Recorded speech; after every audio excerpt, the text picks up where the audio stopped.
Now, the description of Bounce Arcade was kind of cool when I first heard it, which was, what if you could be inside a pinball machine as the game is kind of being played? This game very much is kind of a pinball machine style game, but instead of hitting with flippers, you're actually hitting with your hands to knock the balls in different directions. You can control the balls once you've hit them by holding down a trigger, and you can kind of drag them for a very short period of time to go in the direction you want them to go. So it gives you a little bit more of agency in the game. It makes it feel a little bit more like I'm an active player in the pinball experience than a typical pinball game. Now, this game has not been launched yet at the recording of and releasing of this video, but it will be released on November 21st, 2024, so that's coming right up. So I loaded up the game, jumped right in using my Quest 3, and it loaded up very quickly, and I jumped into the Western-themed pinball experience where I'm inside that experience. You don't just launch the ball by pulling a plunger and letting it go like in pinball. Here you actually pull the trigger and you can aim it, so that first shot that you get with the ball can be very important. It also talks you through how to guide the ball using your trigger right after you hit it. You're not only using your hands to launch the ball, but you're using it to hit the ball when it comes back near you. Almost like a racket sport, if you will. But the thing I didn't realize until I started playing it for a little while was that you could actually punch. And I know it said this in the tutorial, but somehow I missed that. You can punch them to give them more speed and to knock them in a different direction rather than just bouncing them off of your paddles. And I found that really an engaging thing, because when you hit them harder, they do tend to come back at you faster sometimes too. So it made the game more challenging, more interesting, and you racked up scores a lot quicker. You can charge up your paddles, and once they get charged, you can pull both triggers, and then you can use a single trigger to grab a ball that's a little bit away from you and pull it toward you. That can be really great when you have to complete specific things within the game, which there are specific little challenges for you to complete that will get you further and farther and higher in the score on each of these particular experiences. One of the other cool things that you get to do is there are opportunities for you, much like in a regular pinball game, to have multiple balls in play at the same time, where one of them gets locked somewhere and all of a sudden you hit the right thing that unleashes it, and now you've got 2 or 3, maybe even 4 balls flying around at the same time that you're trying to keep active in gameplay for as long as you possibly can to rack up those points. And boy, does that get challenging. Far more challenging than in a pinball game where you're just kind of watching your paddles, and when any ball comes down near the paddles, you just try and hit them. And you've got a better chance there. Here they can be coming from all different directions coming at you, and you got to be sure to keep both of those hands moving in order to keep those balls in play. Really upped the gameplay value when that happened. They're going to have 4 different, for lack of a better term, kind of pinball experiences rolled into this game. I only got access to play 2 of them, a Western-themed one and an outer space asteroid-themed one. There will be 2 other ones coming. Those themes will be announced in the future, and those will be added to the game. I don't know if those will be there at launch or not, but I'm really interested to check out what those will be as well. They really did a great job of making both of these experiences very different, which makes me really curious about what the other 2 experiences will be that I didn't get to do yet. If they make those as different from each other as the 2 they already have, there will be a lot of replayability in this game. Let me point out a couple of the negatives, if you will, in this game. And I don't even like to call them negatives. Let's call them constructive criticisms. Now, one was I noticed both times that I was trying the Asteroids experience out, there were a couple of spots, a couple of stages in that experience that caused some lag for me. And I don't know, it happened both times I tried it, so I feel like it was something in the game. Maybe there's a little bit of optimizing that has to be done yet for those particular ones. I think it was when I was actually smashing the asteroids with the ball that I noticed some frame rate drop, maybe just a little bit of more stutter. It wasn't terrible, and it seemed to correct itself a bit as it got going a little further, but that might be something that could be worked on.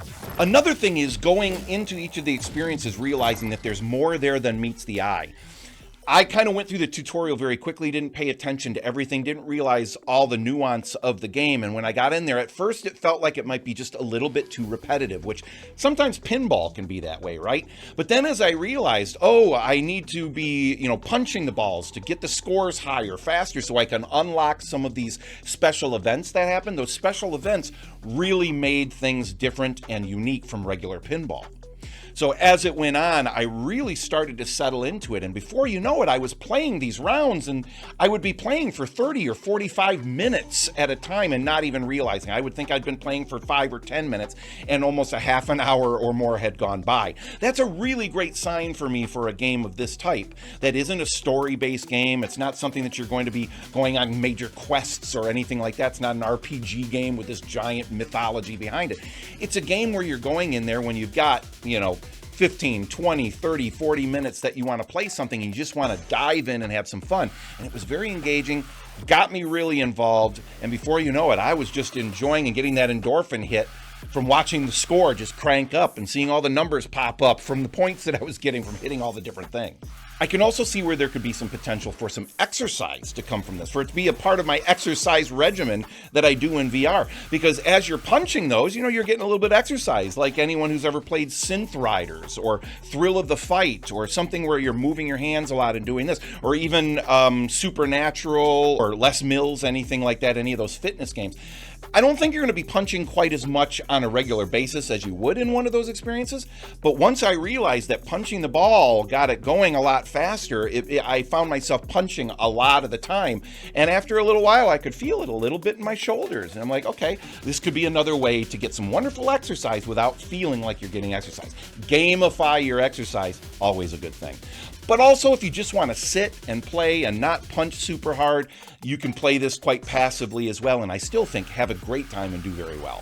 Who do I think this game would be good for? Anybody that likes something that they can get into that's got a little bit of an addictive gameplay loop to it, that doesn't take a long time to learn, but will take quite a while to master. I think this game is going to be for you. If you're looking for something that you can pop the headset on, jump right into it, play for a little while, that's great. But here's the thing. As far as I can tell, you can't save the game at any point during one of your pinball runs, just like you couldn't in an actual pinball machine. Now, maybe that mechanic was in there and I just didn't see it.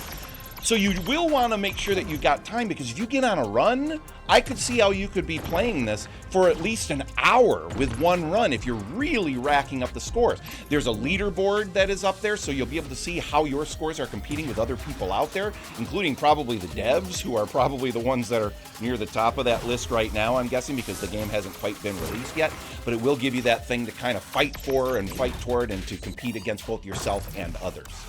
But you will want to give yourself time, potentially, because the last thing you're going to want is to be on a great run, watching that score rack up in the millions of points, and then all of a sudden have to stop because you were only planning on playing for 10 minutes. So who would I not recommend getting this game? Boy, it's really hard to say, because as I started in it, I wasn't 100% sure this would be my kind of game. And yet, as I was playing it just to research for doing this video, I found myself engaged and I wanted to keep playing it. I even came back and played it a couple of times, not in preparing for this video, just because I was like, I kind of want to get in Bounce Arcade and play it again. So with that, I would say it's worth giving it a try, because, boy, even somebody that might not think this is their cup of tea might all of a sudden get sucked into it. But that brings us to the cost of the game. Now, the cost, it looks like it's going to retail for $19.99. Now, that's not bad. $20. That's less money than you would spend to go to a movie and get a bucket of popcorn, and that's all done and over with after a couple of hours. So I still think it's worth it even at $20. I think a better price tag might have been $14.99, but I mean, come on, we're splitting hairs here. We're talking about $5 difference. And boy, if you just get even just a few hours out of it, it's been well worth it, but I'm going to guess that you're going to get a lot more out of it. So $19.99 goes on sale November 21st, as I mentioned, November 21st, 2024. That'll be on sale, and it is for the Quest ecosystem, so you'll get it on the MetaQuest store. So, my final thoughts on Bounce Arcade from VELAN Studios. I've got to say, I really enjoyed it. Is it a perfect game? No, I think there's some room for growth. But the beauty is here is they've got the physics of it are established and very well built into the game. They've got 2 experiences already built that work really well. 2 more that are on their way, and I don't know how quickly those will be out, but it sounds like they'll be out fairly soon. And then there's that opportunity to add more and more experiences to it, either as a part of the core game or as downloadable content later down the line. I hope that helps. I hope you enjoyed this video. If you did, please click that like button. It takes a second, just a second, and it makes a massive difference with YouTube of how many people will see this. And I hope that you found this review helpful. And you can help me now if you did find it helpful by just giving it a thumbs up and maybe even subscribing to this video. And even comment on this video. Are you thinking of picking up Bounce Arcade? If you are, let me know why. If you aren't, let me know why.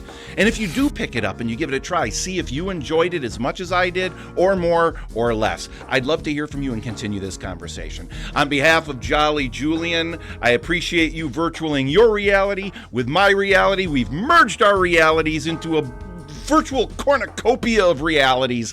And you know what I'm going to do right now? I'm going to go play a little bit more Bounce Arcade because I really enjoyed it. So I'll catch you on the next one. Arcade it up. Let's go.